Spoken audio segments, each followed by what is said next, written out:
Des pancartes pour décrier l'injustice qui se passe à la chefferie du village Nganzon. Depuis le décès de Sa Majesté Bernard Yungan, chef de ce village dans le groupement Sanzo, département de la Ménois, deux camps se déchirent pour la succession. Le fils aîné du défunt et le frère cadet du défunt.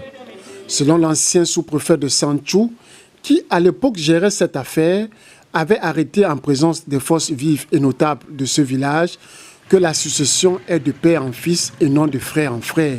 Personne ne dira que c'est le sous-préfet qui a imposé. Donc nous retenons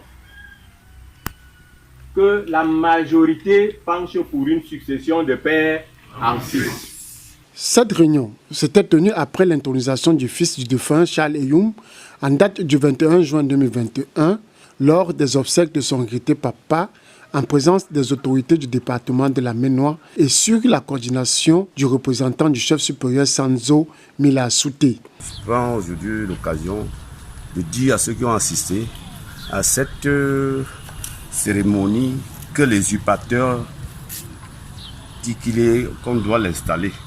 Nous disons non à cette installation parce que ce n'est pas lui l'ayant droit. Nous reconnaissons que notre chef, c'est Eyungan Nkoué Charlie, qui est le fils du défunt chef. C'est comme ça que ça se passe dans notre tradition. Quelques mois après, la situation a changé et c'est plutôt le frère cadet du défunt qui semble être choisi par une minorité de personnes tapies dans l'ombre. Le samedi 21 mai dernier, il a été intronisé face à une population impuissante et en colère. Cette population d'ailleurs qui est déterminée à ce que le MINAT siffle la fin de la récréation, loin d'être terminée.